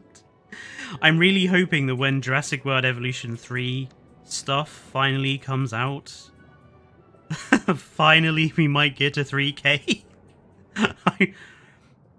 I really want to be at 3k before the end of the year. I want to be a lot higher than 3 by the end of the year, because otherwise I think I might stop, but that's a conversation for another day.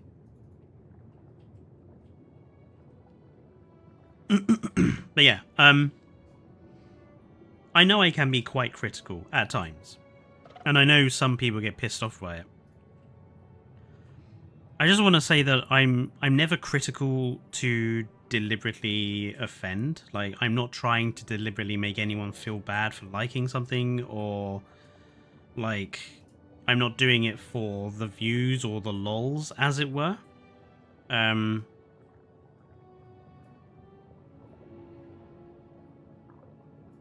just generally someone who likes to analyze and to be critical of things he watches. You know, I trust me, Star Trek doesn't get away from it. I rip Star Trek apart in exactly the same way as I rip Dominion apart. Like, nothing escapes my criticisms and analysis and, you know, deep diving into stuff. It's just, unfortunately, I think the Jurassic community, because the way the Jurassic community has gone in recent years, I think it has a lot more people in it that can be, shall we say, a little bit eager to defend their perspectives with the sort of vigor that wars have been fought with. Maybe we'll finally have walking animations with the pterosaurs in JWE3. How else would they implement the Mutadon? I suspect the Mutadon won't actually fly. I suspect it'll just use its wings for display. So it won't be an aviary species, it'll just walk around normally like a raptor with wings. That is what I suspect anyway.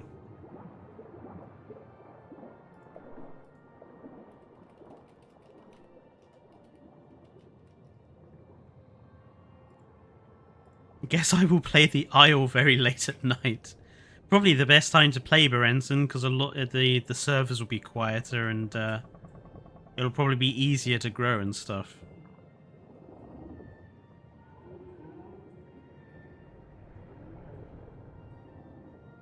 We have 13 minutes left.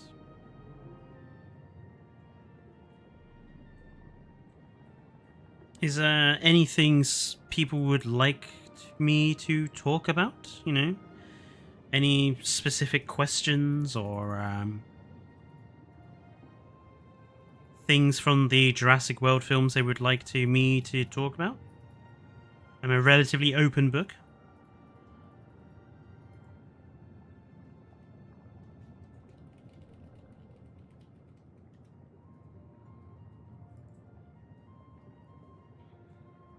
I'm thinking of next week, actually on Friday,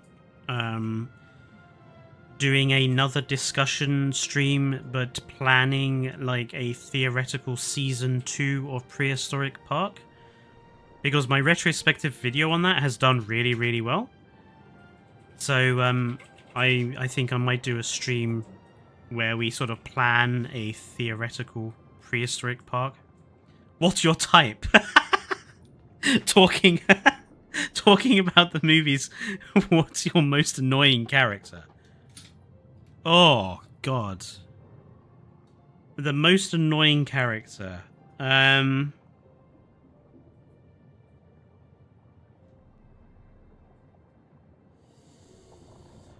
so many in the Jurassic World movies.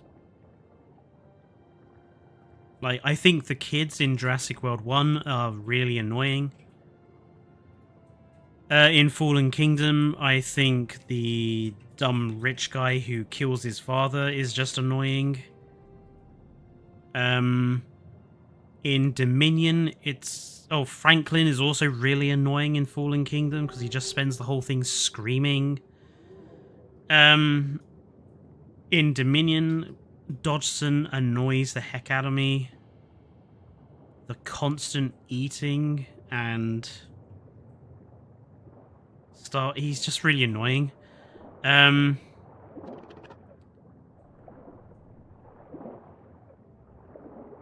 the originals, I thought in the first one,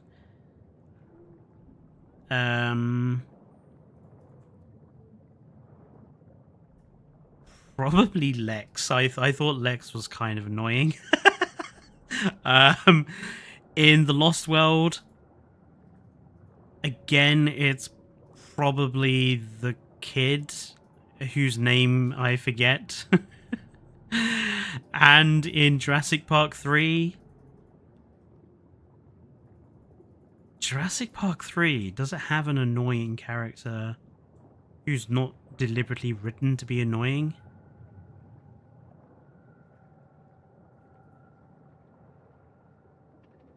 Maybe Billy, actually? I think Billy in JP3, he reminded me too much of Nick Van Owen in The Lost World. Like, to the point where I get them both confused sometimes.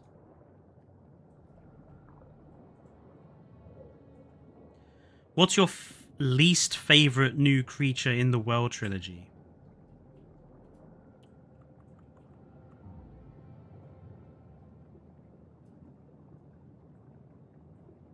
Ooh, that's a tough question, Gillian, actually. And actually, I have an answer, but it's going to be really, really controversial. The raptors. The raptors are not raptors in the new trilogy. They are pets. They're scaly dogs. And I absolutely hate them. Oh, Kelly. Thank you, Rob. Kelly was her name, yes. The raptors are just not raptors anymore. They've been ruined by Blue and the rest of them. And it's, yeah. Even though I don't like the hybrids, even though I think the Indominus Rex and Indoraptors have been badly used, should never have been in the franchise. Even though I think the Quetz is stupidly oversized and badly used. The raptors are just... Because the raptors are iconic animals and they've been ruined by these movies, I think that's worse than them inventing monsters and using them badly. The Flaptors. Flaptors. I like it.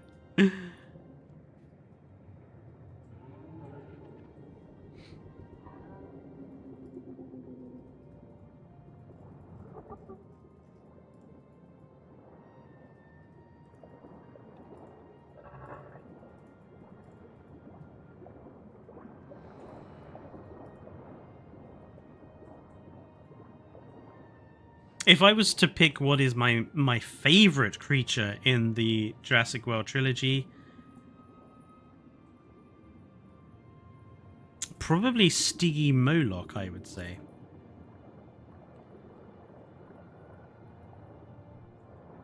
I think the Stiggy is really fun in Fallen Kingdom, and it's just nice to see a herbivore causing absolute carnage. I think Stiggy is definitely my favorite of...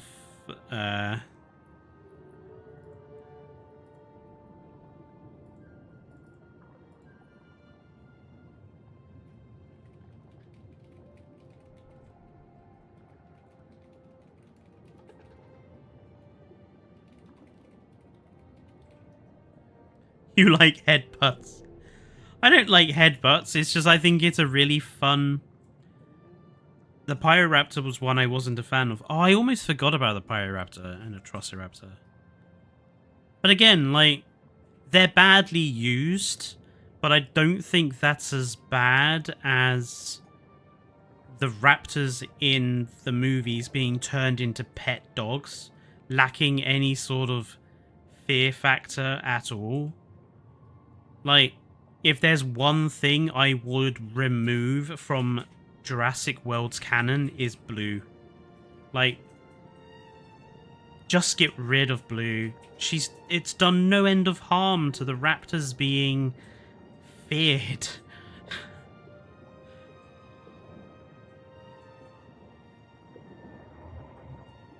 Hello, Chrono.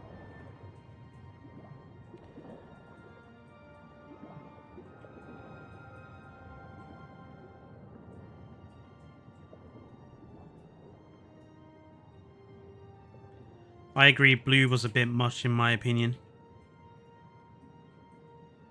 I mean, I think a lot of the problems with the Jurassic World franchise that I have could have been solved by them not making more than just Jurassic World.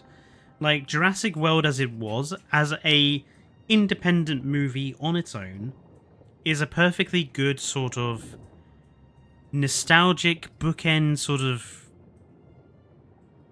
film to follow on from the other three Jurassics.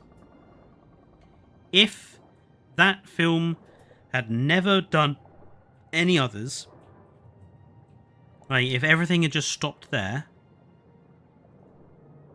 then Jurassic World would be an average, action-heavy popcorn movie that was alright. Probably better than Jurassic Park 3. But they then did Fallen Kingdom, and then they did Dominion, and now they're doing Rebirth. And they just keep making the same mistakes over and over again, and never really making use of anything they set up in any of the films over and over again. And I think that's fundamentally why I dislike the movies as much as I do. It's not because I dislike Jurassic movies, I dislike the fact that they're so badly written now. Yeah, and they're going to do more and more because they're trying to create a whole sort of cinematic universe around it, like Marvel has, because everyone wants a Marvel now. And the funny thing is, the whole Marvel Cinematic Universe thing is starting to fall down on itself. Like, they've missed the boat. Marvel made it work because they were the first people to do it, and now everyone is trying to do it years later after the ship has already sailed. I don't want to have to watch season after season of your shitty animated child show to understand things about your films. I don't want to have to do homework for your films. I just want your films to be good, well-written films. It's why I'm kind of really hoping that Jurassic World Rebirth does so bad. I don't think it will. I think it might do actually really well. My nerd guy seems to think it'll do really well because it's a bit more of a, like, generically watchable film as opposed to the superhero films that are coming out around the same time. But I just really want Rebirth to flop because then Universal might stop making films for Jurassic for a while and wait until they actually have a decent idea to make a film about. It's probably not going to happen that way. It will probably do really well because unfortunately the Jurassic films have become monster films and the Monsterverse crowd watch them, which is something that Gillian was talking about earlier. So unfortunately I think it'll be really popular even if it's a bad, to use quotation marks, a bad film. If it does flop, then I hope Universal uses it as an opportunity to stop making films and look at what the problems are and to come back when they have a better idea. I like the ideas they're presenting in Rebirth, I just don't think they work for Jurassic as a franchise. Yeah, Monster, I agree. Like, I would love the Mutadons if this was Alien or Star Trek or Star Wars, but it isn't. It's Jurassic. That's my fundamental problem with it. Give it a break. Yeah, exactly, Kyrie, yeah. See you later, Rob. Thank you for popping in. See you on Sunday. I mean, we are actually getting to the end of the stream anyway. So on Sunday, we'll be back on Jurassic World Evolution 2 to continue building the British park, which we're building. I've done some homework off stream, so more of the area is ready to go, so we can get into, you know, putting more animals in and stuff like that. Yeah, I agree with you, Navi. The whole sort of cinematic universe idea is sort of destroying a lot of franchises. And yes, obviously, if you guys are in Evo stream tomorrow, which I'm sure some of you guys will be, I will see you then. But yeah, so thank you everyone for tuning in and having this lovely discussion with me. I will see you folks tomorrow or on Sunday. And until next time, wherever you are, I hope you enjoy the rest of your Friday evenings. Stay safe, and good night.